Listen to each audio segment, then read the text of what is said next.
everyone, True Techno Gamer here. Another quick video for you, and I promise this one will be a lot shorter than my typical video.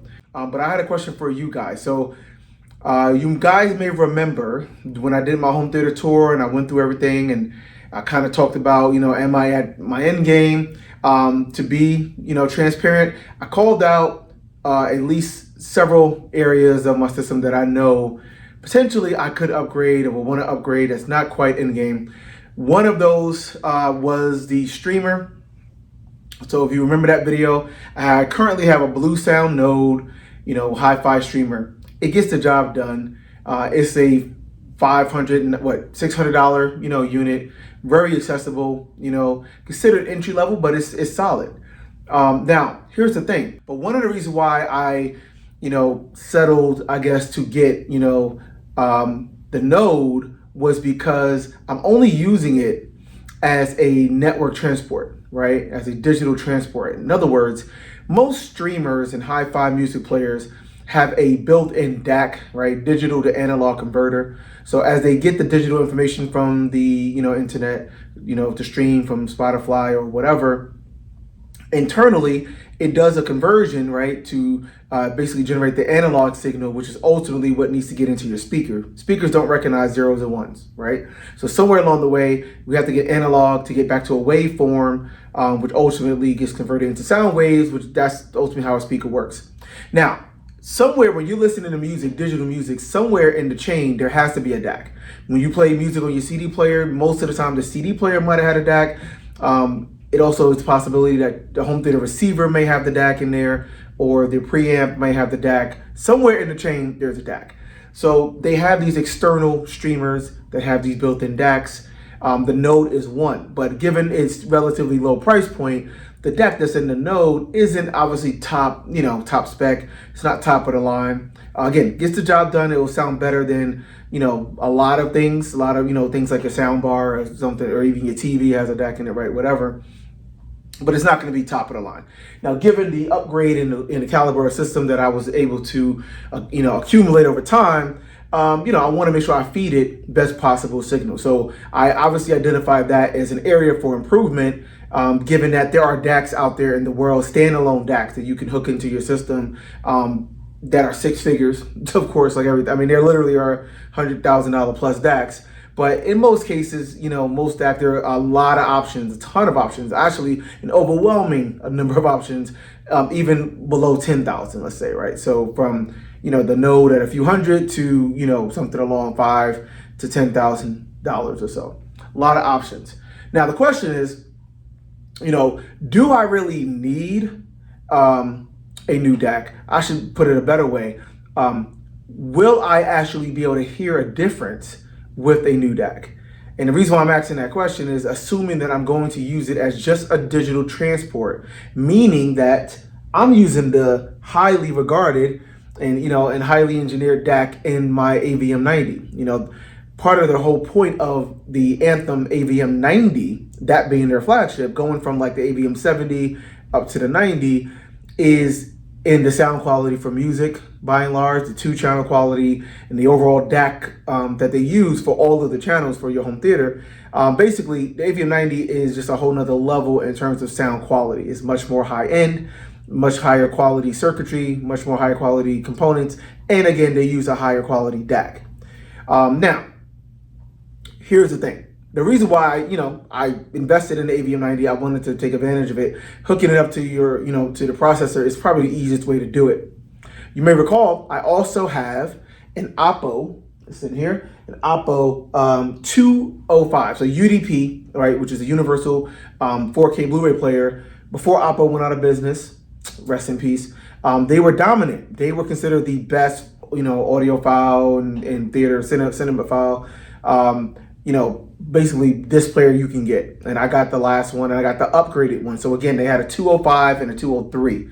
And the benefit of going to the 205 was, again, upgraded sound quality, dedicated 2-channel DAC and system, USB output, digital coax and optical, is all that stuff, and HDMI, of course. but basically they upgraded the audio circuitry and the audio DAC in there and the capability. Essentially, you could use it as a kind of standalone DAC in a 2-channel system. That was the idea. And they invested into making that higher quality. So here lies the question, guys. The reason why I wasn't trying to necessarily use my streamer, the Node in this case, as a DAC is simply because, by my estimation, correct me if I'm wrong here, but every consumer grade device that is, using a DAC, the highest end DAC, the highest quality DAC that's still currently on the market and has been pretty much the highest end for at least the last 10 years or so, is a DAC that's made by a company called Sabre. So it's called the Sabre ESS 9038 Pro. Okay, 9038 Pro. So that is top of the line, top spec DAC for a lot of products that are, going up in price, and, companies, when they say, oh, this is our flagship, or this is our, highest audio possible, highest sound quality possible. If they're using a DAC, most cases, they're using that Sabre ESS 9038 Pro DAC. So Sabre is generally considered the highest end. So when I look at some of these DACs out there that cost thousands of dollars and close to $10,000 at least, and whatever, if they have a DAC and they're pushing, and touting and marketing themselves as the ultimate audio, they're using that Sabre ESS 9038 Pro DAC. So what's the problem? Well, the problem is I've invested in, like I said, a lot of flagship caliber components. So it actually is the case that I already have 2 components in my system that have that exact same DAC. The first is the Anthem AVM90, again, which has been upgraded, and they're touting this is our ultimate audio and, great for 2-channel, and it uses a Sabre ESS 9038 Pro DAC. And also, I just talked about it, that Oppo 205. Part of that upgrade to get to that 205 level and upgrading of the audio was to upgrade the DAC to the Sabre ESS 9038 Pro. So I already have that DAC in 2 different implementations for sure. Would I really need another streamer with a built-in DAC? Again, the highest it'll go would be that pretty much that same level DAC. It might be something lower, but it may be better implemented or whatever. That remains to be seen. I'll have to evaluate that. But generally speaking, my thought is like, well, it's not going to get better than that. It might be another device that has that same DAC, and then I can just kind of A, B, all 3 and determine which one sounds better to me. So in my mind, I'm like, I don't really need a DAC. So I don't use the DAC in the Node. Now, all that has to say, right now, I think the DAC that I'm looking at, the streamer, that I'm looking at is from Hifi Rose, which is a company that I was completely unaware of until roughly a year ago.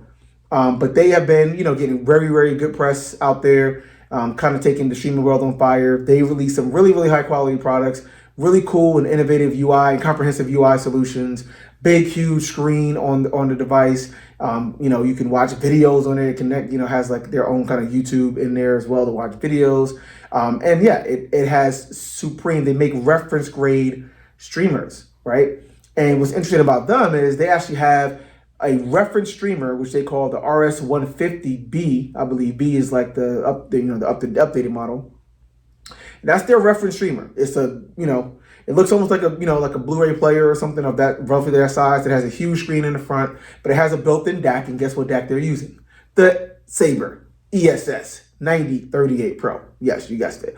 That's what they're using for their reference grade streamer. It's like $5,000, right? I mean, it's generally considered pretty high quality, one of the best streamers you can get outside of being, going outrageous and, like I said, into the 5 and 6 digit range for the ultra high end folks. So they have that, but then they also have what they call their ultimate network transport, which is they call the RS130. It's actually what they consider to be their flagship device. It actually is a little bit more expensive than the RS150B, okay, which is interesting. Now, they don't have a built-in DAC. So that network transport is designed for, you already have a DAC and you want to just take this thing and just feed it the best signal possible, digital signal possible. Sounds functionally like a good idea, right? Is it something that, would be beneficial for me? Will I get a noticeably improved sound quality over the Blusound Node in the same capacity, just plugging it right into my AVM90 and using that its Saber DAC. Of course, I can try to experiment with the Oppo. Would it sound better than the Blusound Node? I would expect it to, but if you guys have insight on this, let me know for sure. Would it make sense to get like the RS150B or some other streamer out there that has a built-in DAC? What are the advantages of having a dedicated DAC versus just using, like, again, the same DAC, or on paper even a higher quality DAC in my processor or in my my disc player already? Tell me, what is that? What could I gain from that? Does that make sense? A lot of people say the price differential between the Hifi Rose and the Node, the sound quality difference isn't probably going to be quite there.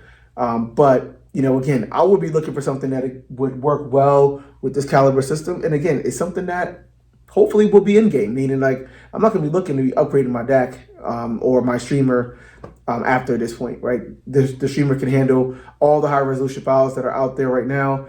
Like I said, it has a very great comprehensive interface. It has every kind of output you can think of that you can put into a DAC, from USB to Ethernet to, optical and all that stuff. So, this should be it, in my mind. But yeah, tell me what you think. Should I be looking to get a streamer with the built-in DAC? What are the advantages there? Or will I be okay with the network transport and just using the high quality DACs that I already have on my devices? That's the question to you guys. So let me know. I'm gonna pay attention to the comments. I'm probably going to be trying to visit a dealer soon to kind of talk and see the Hifi Rose again a little bit more in person and kind of get their impression. We'll see if it's something that I may pull the trigger on soon. If I do, of course, you guys will be among the first to know. So, True Techno Gamer here. Thank you a lot. Thanks again. Signing off.